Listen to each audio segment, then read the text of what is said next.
Welcome to Taiwan Talks. I'm Betty Chen. The U.S., a key security and economic ally for Taiwan, has proposed a record $849.8 billion defense budget for 2025, including funds to help Taiwan strengthen cross-strait deterrence.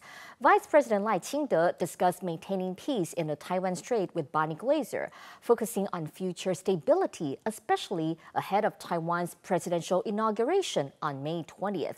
Meanwhile, Vice President-elect Hsiao Bi-khim made a private visit to Washington, D.C., underscoring the evolving U.S.-Taiwan relationship. Joining us today are Lai I-chung, Prospect Foundation President, and Courtney Donovan Smith, political analyst specializing in Taiwan. A warm welcome to both of you on the show. So let's start with today's talk. The 2025 U.S. budget earmarks $100 million for Taiwan's military aid, a historic first. So what does this signify? And this is the first time for the U.S. to officially include Taiwan in its annual budget. So what does this mean for Taiwan? We start with President Lai. I think first of all, in the past, when the U.S. proposed any cooperation with Taiwan, basically it is about through the item of like arms sales. And later, it start with something related with the military training. But probably it is the last year or the year before that, the United States started to initiate a program about the foreign military financing. That is basically the U.S. will take its own money and think about how it could assist Taiwan.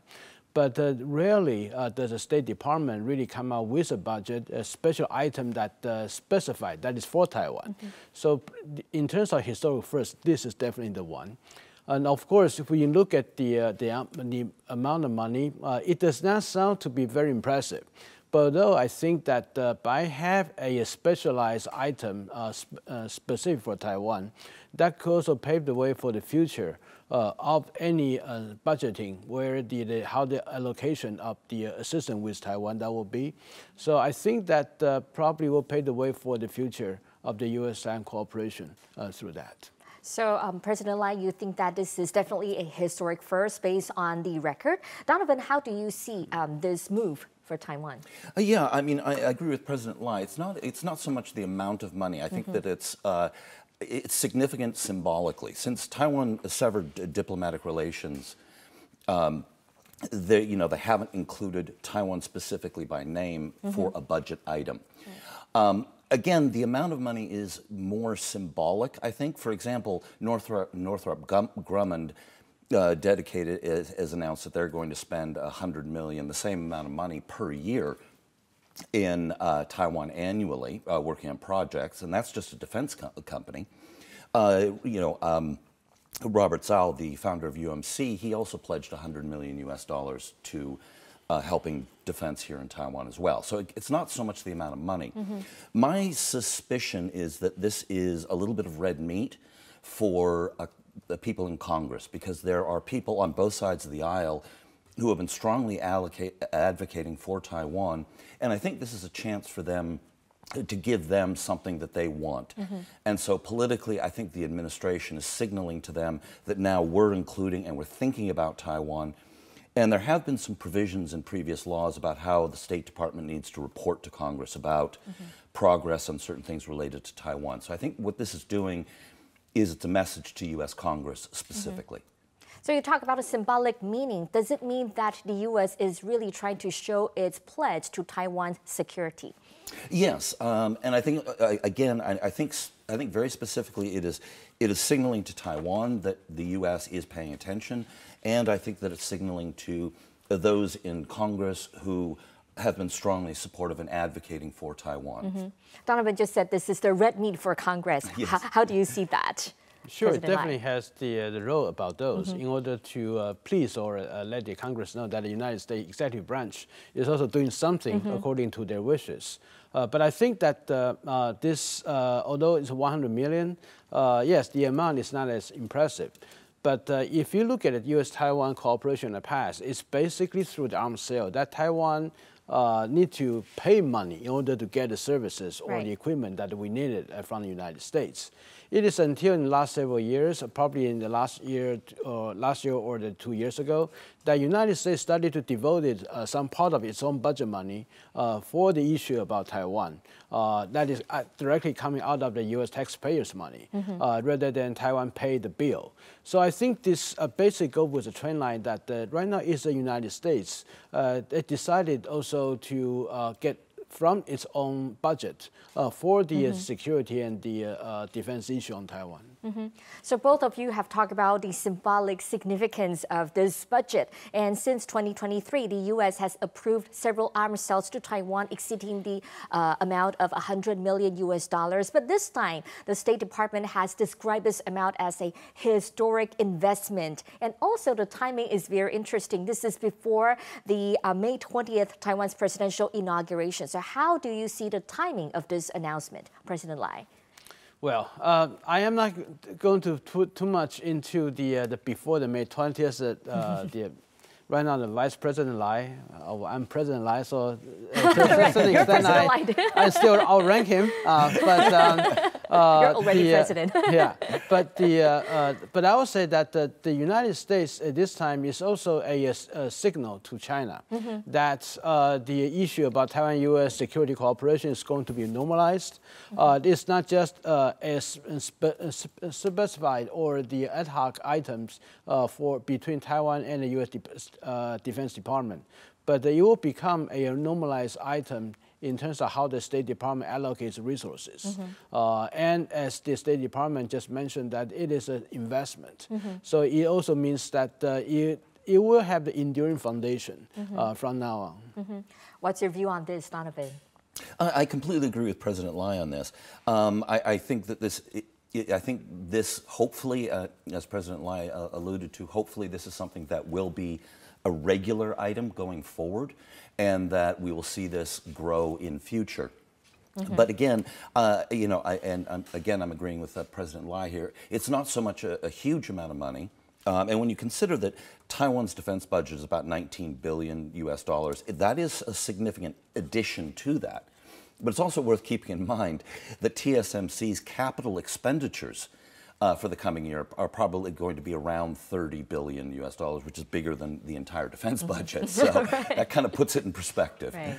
According to the U.S. military news website, SOFREP, the United States has begun substantial military cooperation with Taiwan, including the deployment of U.S. Army Special Forces to the Taiwanese islands of Ching-te, Matsu, and Penghu to conduct continuous training operations. So how do you think that China is going to react to this kind of evolving U.S.-Taiwan cooperation, especially in the military front? Donovan? They haven't really reacted much so far, because the fact of the matter is this has been going on for a while. The major difference here is that they're more public about it now, and the numbers seem to have increased from dozens to low hundreds. That they put them on the frontline islands, I think, is very interesting. It's possible that the speedboat incident is related to that, but we have no proof of that one way or the other. That's pure speculation, of course. But this is definitely I find that the part that's most interesting is that this is more public than in the past.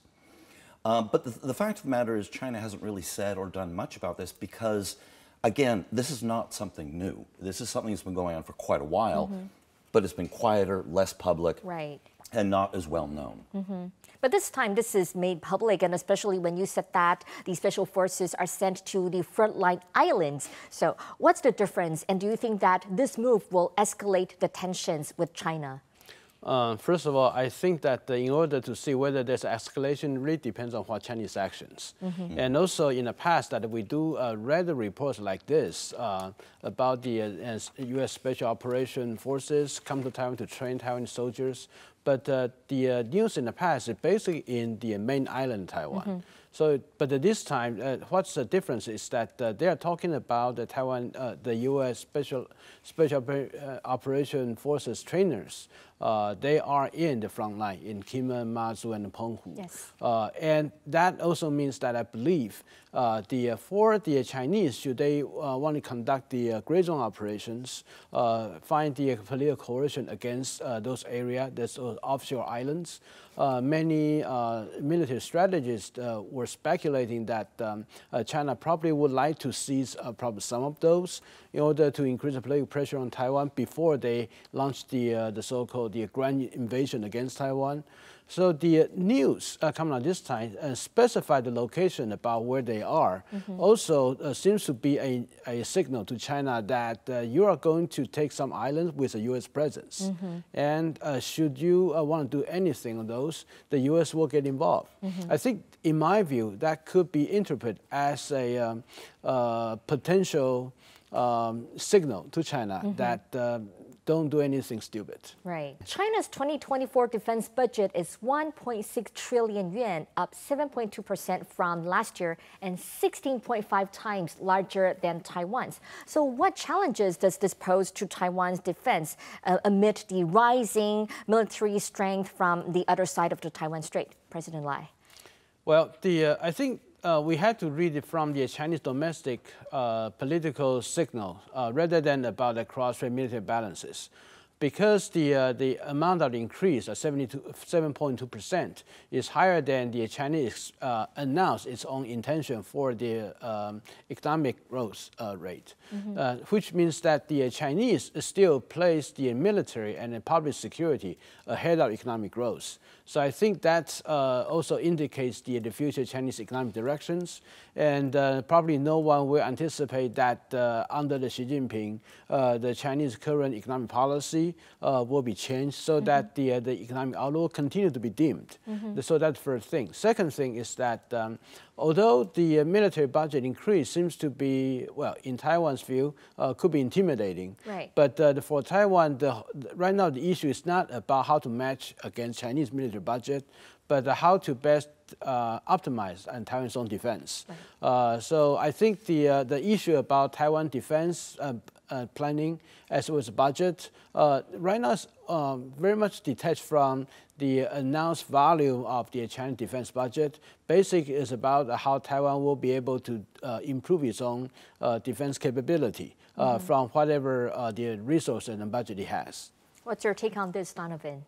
Yeah, I mean, President Lai, I think, summed it up very well. I can add a few things to what he had to say. Taiwan's defense budget has been increasing under President Tsai at about 5% a year on average, which is probably just about as much as the military can usefully absorb in a given year. Because obviously you can throw a lot of money at something, but you have to be able to you have to be in a position to be able to make good use of that money. Now, on the Chinese side, one thing I think that a lot of people don't really understand, and I've been doing some more research on this recently, is that the Chinese GDP is, as Li Keqiang, before the former premier in China, he at one point talked about how the GDP numbers coming out of China are false. And so the actual GDP of China is significantly less than what they say it is. Right now, I believe they're claiming it's about 17 trillion US dollars annually. It's far less than that. Additionally, most analysts think that the amount of money spent on defense that they publicly report is actually underscoring it. In other words, that there's more money being spent than they're publicly stating. So if you actually look at the amount of money as a percentage of GDP, when you consider that the GDP numbers are falsely stated much, much higher, I've seen estimates from people who've tried to analyze this, anywhere from like 40 to 60% of the stated number. Wow. You even look at just the stated number of their defense budget, which most people say they're undercounting, that's a big percentage of their GDP. Right. And so, I mean, this is not exactly an apples and oranges comparison, maybe fellow citrus fruits, maybe an apples to lemons comparison. But one of the things that brought down the Soviet Union was a very high percentage of GDP was being devoted toward the military. And when you do that for an extended period of time, you're sucking money and resources out of the economy. And of course, China right now has some serious economic problems, and they're systemic. And so there are potential stability problems that we might need to worry about coming out of China. Thank you for sharing with us all these important numbers. And you talk about the huge disparities in terms of the military budget against the GDP ratio in Taiwan and China. One thing that I would like to raise here is that how can Taiwan better defend itself given the huge disparity in terms of the military strength? And also, although Taiwan has purchased weapons from the United States, we do see some delays in terms of the delivery. What should Taiwan do? Donovan. Yeah, there are 19 billion US dollars in delays, right, which is about the same amount of money as Taiwan's entire defense budget. Right. So yeah, I mean, I think President Lai will have a lot of insights here to share but I mean, Taiwan, I think that it really needs to, and this is something that I've been going on about, is it needs to prioritize the military in a way that's more psychological than physical. Mm-hmm. And what I mean by this is that in a lot of countries, for example, Sweden, Finland, the United States, but countries like Sweden, for example, they have military conscription. But they have kind of a whole of society approach to this, mm-hmm, meaning that the military service members are respected. If you wear your uniform in public, you are honored for that. Mm-hmm. And when young men and women go into conscription, this is considered an honored part of society. And I think that the public needs to be brought in more to this. There'd be more encouragement for people, because there are recruitment problems, mm-hmm, more encouragement, more respect, and boost the morale so that people, mm-hmm, want to choose this as a career. Right. I also do think that conscription should be for both men and women once they've been able to build the facilities. Maybe it'll take a year or so. Mm-hmm. But there's no logical reason why it should be limited to just men. Mm-hmm. Now, as far as the military hardware, I think the military experts are a little bit better than me on choosing which, but it does seem to me that the increased emphasis on drones, mm-hmm, and missiles is very helpful from, mm-hmm, all the military analysts that I've been reading. But I think President Lai will probably have more to say on that. But overall, I do think that, and actually, something that was interesting that the Hou-Yui yes, presidential campaign, mm-hmm, came out with was an idea to create a committee, an oversight, mm-hmm, committee, mm-hmm, which they were talking about maybe the vice president would have headed, and that would be across the entire cabinet, meaning multiple like interagency, yeah, mm-hmm, coordination to work on civil defense. Mm-hmm. In other words, bring all these different ministries together, right, to spread something that would get the public involved, mm-hmm, and get all these different ministries involved in creating a common defense idea, right, on the civil level. Mm-hmm. Because there's a lot of things that we need to worry about, mm-hmm, how to deal with your casualties and, right, all of these kinds of things, which even normal civilians can be involved in. And I'm hoping that the incoming President Lai, mm-hmm, maybe it'll be you, will implement some of these ideas, because I do think that bringing in the, mm-hmm, whole of society, mm-hmm, is important when, right, you're dealing with a challenge like this. Thank you, Donovan, for your suggestions. What's your take on this, President Lai? Okay, this President Lai will suggest to the next President Lai. Yes. You have the right communication channels. I think I very much agree with Donovan, his suggestions, and I just like to say that the important thing for Taiwan is that we need to really advocate for the so-called whole society defense. Mm-hmm, mm-hmm. We need to atomize all the resources altogether in order to boost and amplify the defense capabilities. Many of the issues on the defense right now in Taiwan, and also for the whole world, is not that the civilian plays a significant role for the actual defense. Just like Ukraine cases, where the ordinary people with their cell phone, they were able to be a very intelligence agents to report all the Russian military movement or, mm-hmm, their resources. So that's one example. How are we able to integrate all the intelligence that gather from the civilian side and make that to be a feasible military intelligence, mm-hmm, for the operations. Of course, when we talk about the military hardware, right now a lot of focus is to optimize and try to leverage the artificial intelligence, the high tech that Taiwan right now is very good at, how to make that into an amplifier for our military capabilities. Another thing about it is that when we talk about the aging and people who is less children, so that we have the problem in the human resources for the military, how are we able to leverage the issue about the automations as well as robotics altogether? And finally, I would say that when we talk about the military sale and the manufacturings, we need manufacturers domestically something in Taiwan, definitely.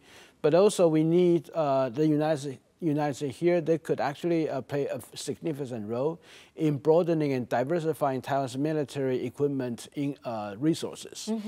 So that because in the past, whether it's due to Chinese obstruction or the United States, their wish, we basically have only one single source for the military equipment from the outside.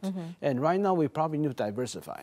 So not just about the U.S., but also for other countries such as Korea, and of course, some European countries, and sometimes that even the country like Turkey, they prove to be a very useful one. So how we're able to get really over to those, I think for that, it's not just about how Taiwan itself to go out, but the United States could also help Taiwan to advance that goal. So these are just wonderful suggestions that you should really tell next President Lai. So a scholarly delegation from Washington, D.C., including the chair of the Center for American Progress, Tom Daschle, has arrived in Taiwan for a visit. During their meeting, Vice President Lai Ching-te highlighted the significance of reinforcing U.S.-Taiwan relations.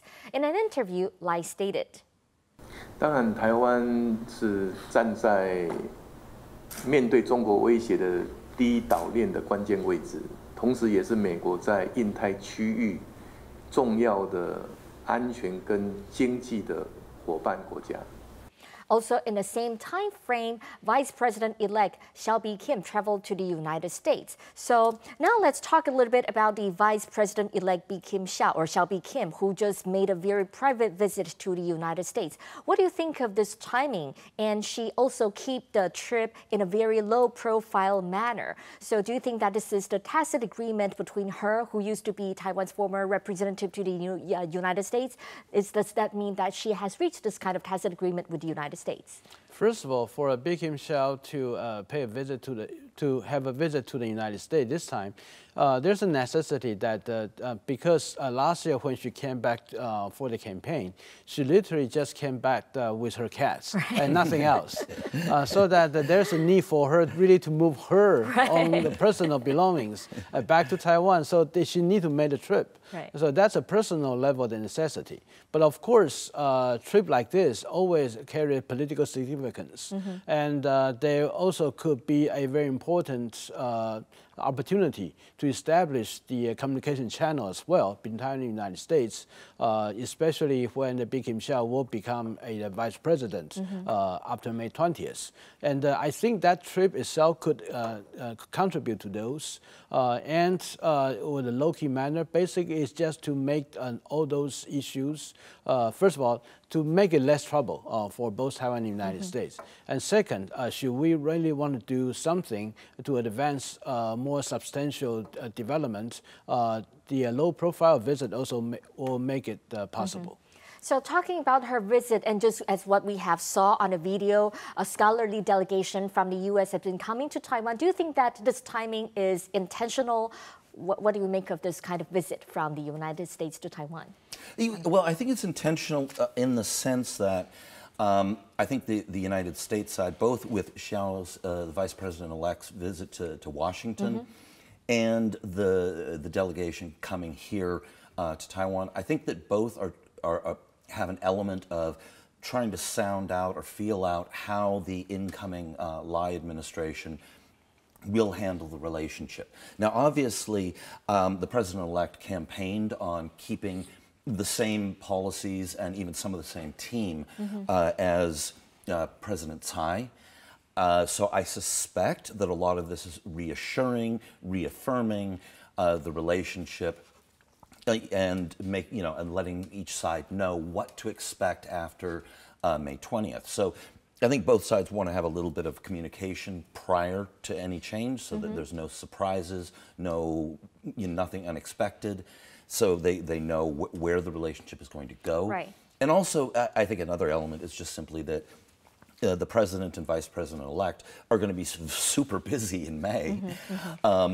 And now's a little bit of a lull period before the inauguration and the announcement of the new cabinet, which I believe will be at the end of this month. And then once they announce the new cabinet, they're going to be getting down to work in April and May, and so I suspect that they're going to try and hit the ground running. So now is a little bit of a lull time where there's a little bit more breathing room for them to be able to communicate and have the time for it. So one quick final question, because the U.S. presidential election is almost will happen at the end of the year. So from now until the end of the year, is there any special timing that we should especially monitor in terms of U.S.-China-Taiwan relations, President Lai? May 20 is still important in terms of, first of all, that will be the true testimony about how the international support for Taiwan. Yes. Because people look at the level of the incoming congressional delegations, about the level, about the kind of number of people and who they are coming to Taiwan. So that will be the first diplomatic test between Taiwan and China. And second, I think the second date will be before the November, will be sometime like September or October. Because in the U.S. election calendar, basically the so-called October surprise, that would be the time. And people will look at those.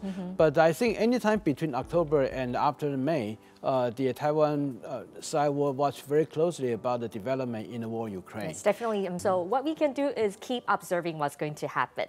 If you like our show, please search for us on YouTube, give us a thumbs up, and hit subscribe to our channel. Thank you for watching our show today. Stay safe and see you next time.